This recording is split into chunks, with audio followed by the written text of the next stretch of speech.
boom, boom, boom, boom, boom, boom, boom, boom, boom, boom, boom, boom, boom, boom, boom, boom, do, do, do, do.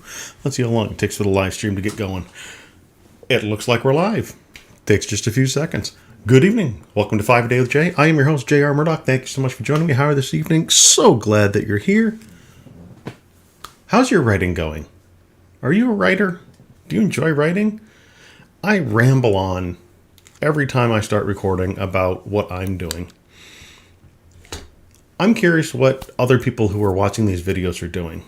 I realize that you might not be watching right this instant as I'm recording it. Yes, I'm streaming it live. You might not be watching it this week after I'm done streaming it.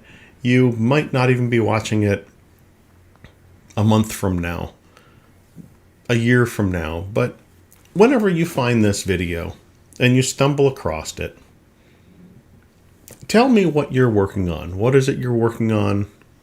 Where are you going with your writing? Is your writing more of a hobby? You're looking to make it a career? What is it you do with your writing? I'm curious. I'm curious what people come here to listen to me ramble about my writing.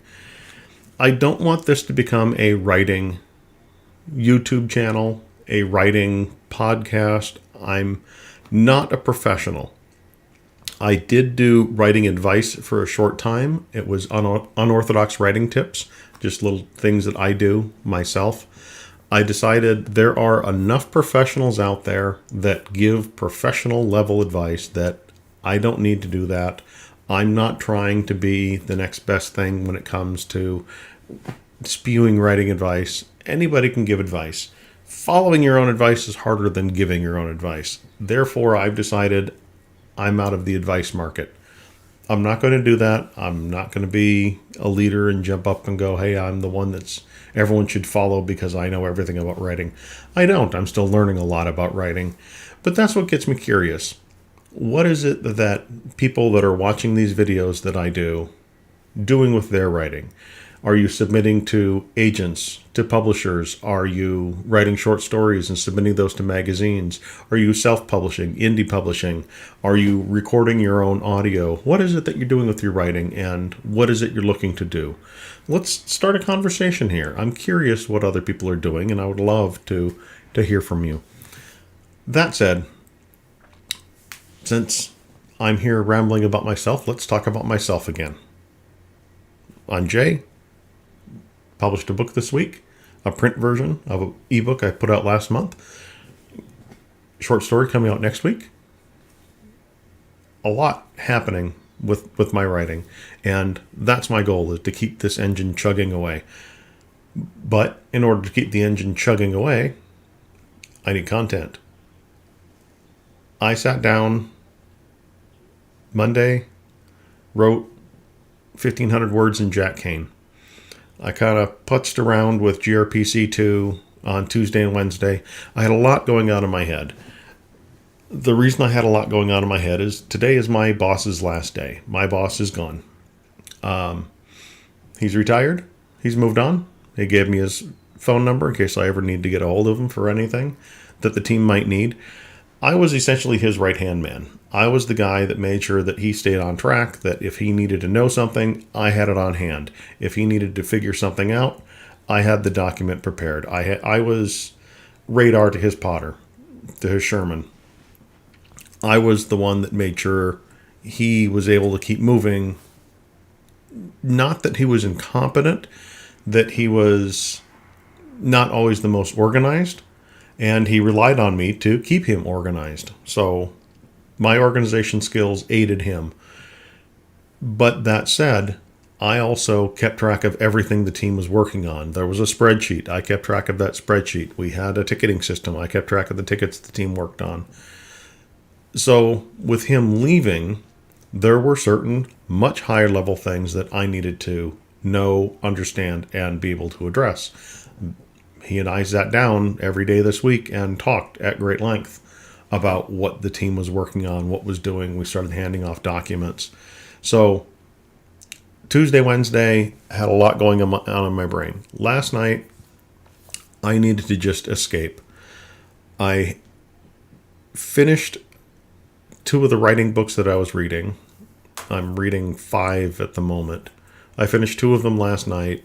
A lot of the typical advice that I've read again and again and again, but this one had some more interesting things, and it started talking about a plan for your books, a schedule for your, and I'm like, if you've been following anything I've been doing here for a while, you realize that's exactly what I've been doing since October. I scheduled my books. I prepared my books. I've got a release schedule. I've got a cycle I'm ready to start pounding through. And my goal is to write a book in 2 months and write 4 short stories in those 2 months as well. Therefore, I need to start cranking out some words. And I know this, and I've been putting pressure on myself to get moving, to put my put my foot down, put the pedal to the metal, whatever you want to say, balls to the wall, just get going, get flying, just start doing this. I reread everything I've done for GRPC 3. I did some cleanup. I did some cycling going through. I feel I've improved what I had already put down, and then I began writing new words. If you recall what we had done before, I had gone through and I had deleted a few thousand words. Last night, I sat down and wrote 3,200 words. Shocked me. I was expecting to sit down and write, to maybe finish the chapter I was working on, which would have been about 1,000 words.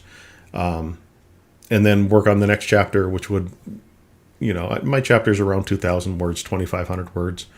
I sat down and I finished the chapter I was working on, and then I got about 1,900 words into the next chapter I was working on, and I'm like looking at the word count of the chapter I was in, and I'm like, hold on a second. And in Scrivener, you can pull up your word count for that session, and I pulled it up, 3,200 words, and I'm like, oh, wow, okay. In about an hour and a half to 2 hours, sat down and just cranked out a whole lot of words. I'm planning on trying to do that again tonight. Now that my head is in this book, it's amazing. With Jack Kane, I'm excited to get words back from Mike and crank out the next chapter for Jack Kane. As I mentioned, I'm going to start doing another viewpoint with Jack Kane. I'm going to have Jack Kane and Betsy. So we're going to have her viewpoint as well. I think this will be exciting. I think it'll be fun. Because often in the story, Jack and Betsy get split and they're doing different things. Usually we don't know what's happening with Betsy, where she's going, what she's doing, what's happening with her. So it'll be fun. It'll be fun to explore that, fun to move that forward, to explore her viewpoint. I'm also excited to begin exploring the viewpoint of Phil Smith in the GRPC books. His chapter really started to take off. His character really started to take shape. In Billy Barbarian, you don't need to read Billy Barbarian to understand anything about Phil Smith. But Phil Smith was a very vague character. He was essentially a very large, monstrous creature in Billy Barbarian, and I never intended to use him again. But I liked the description of the creature, so I used it in the first GRPC book. The Gelparthi are very large, muscular creatures that are able to work on the giant robots without the aid of machinery. They're able to lift up, a couple of them can lift up these giant parts, these big beams. They can put things together. They got huge tools to assemble things. The creature fit Phil Smith. Just happens to be that exact same description. So I'm like, well, at the end of Billy Barbarian, he went back to space. What'd he go do? Hey, he's now in GRPC. Again, you don't need to read Billy Barbarian to understand anything about Phil Smith. If you do, wonderful. I hope you enjoy the book. I think it's a fun book. It's subtly funny. It's got a whole lot going on. The names for some people are exhausting because you've got Jack Indabox, Indabocks, Indabox instead of Jack in the Box. You've got Fat Cow, Phatcao, which is a name of somebody that I knew when I worked at Qualcomm. his name, we used to call him Fat Cow, Cow, or Kyo. And one day I asked him, exactly how do you pronounce your name? Because I'm curious. And he said, oh, my name Fat Cow. Really? You pronounce your name Fat Cow? And he's like, yes, my name Fat Cow. And after that, I made sure to call him by his name appropriately, because I don't like it when I hear somebody intentionally mispronouncing someone's name. If it bothers you, somebody else's name bothers you, that's on you, not on them. Pronounce the name correctly. So, Fat Cow. And I had fun with the name in the book as well. And Billy Barbarian, a lot of people say Billy the Barbarian. Well, his last name actually is Barbarian. His name is Billy Barbarian. Celine Dijon, instead of Celine Dion, Celine Dijon and the Great Poupons. It was the band that was in the book. I had fun with the names. Like I said, there's a lot of subtle humor throughout the book, and I had a lot of fun throwing that in there. But again, Phil Smith was one of those almost throwaway characters that I had in Billy Barbarian. He's now going to be one of the POV characters in gRPC 3. I wrote Billy Barbarian 2007, 2008, years ago, very long time ago, and never had any intention of doing anything with any of those characters beyond that book. Now, I would love to go back and write a sequel to Billy Barbarian, just because I feel that my writing has reached a certain level that I love working on some of these books. Billy never sold well. The Patio book didn't do well. Again, if I had done VNA Shipping 2 after I did VNA Shipping 1, I think the popularity of the series would have kept on going, and I would have written more books in the VNA Shipping series. But had I done that, I wouldn't have had this story arc that I'm working on now. That's where I'm having so much fun working on these stories that I've created. I've created 3 different space opera universes, 3 different crews that work together, so many different points of view that I'm working with. And I'm weaving this massive tapestry. It's going to span 16 books. And it's a lot of fun. It really is. I don't want to give anything away because Almost Superheroes Book 1 has not come out yet. So there's a lot of things that are happening in VNA Shipping 3 and gRPC 3 that if I explain them, it's going to spoil books that haven't come out yet. So I can't do that. I won't do that. This is what I was talking about the other day about frustration. I just want to go, hey, this is my idea and I think it's freaking amazing. What do you think? But again, I'd rather not and let the books come out and let people read the books and be excited about the books.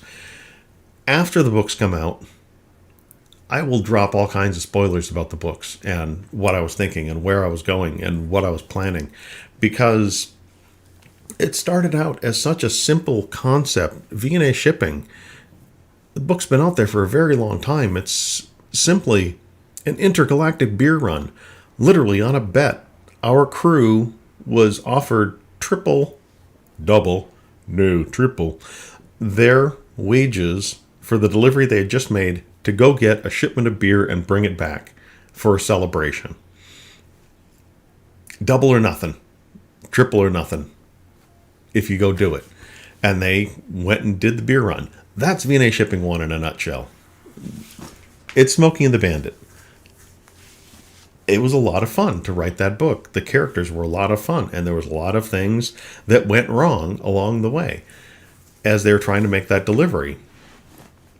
I had a blast writing that story, and I had a lot of fun with those characters, which is why I keep carrying them forward and exploring more about that universe. I honestly don't think I had an idea after I finished VNA Shipping what a sequel could be in that universe. I really didn't. That's when I wrote the Giant Robot Planetary Competition Book 1. And then the idea for VNA Shipping 2 came into my mind. It wasn't until I started working on Giant Robot Planetary Competition Book 2 that everything started to gel in my head. Because after I wrote that book, I began Almost Superheroes Book 1. Was never intended to be associated with the V&A shipping universe. Almost Superheroes was going to be its entirely separate thing. But as I began writing it, I began realizing little alarm bells started going off. Jay, this is all taking place in the same universe. Think about it. When I finished the book, I realized I was missing one chapter, and that one chapter tied Almost Superheroes to V&A Shipping 2. It was a perfect link. And then I realized as I'm writing Almost Superheroes Book 2 exactly how large this story was going to be. And that's when things really started to grow. I now had 6 books. 2 V&A Shipping, 2 Giant Robot, 2 Almost Superheroes. And I was amazed at where the potential for the story could go. At the same time, I was starting to watch a lot of the Marvel Universe movies as they were coming out. And I realized that's exactly what I need to do. I need to bring all of these together and just raise everything up and just start interweaving the whole thing.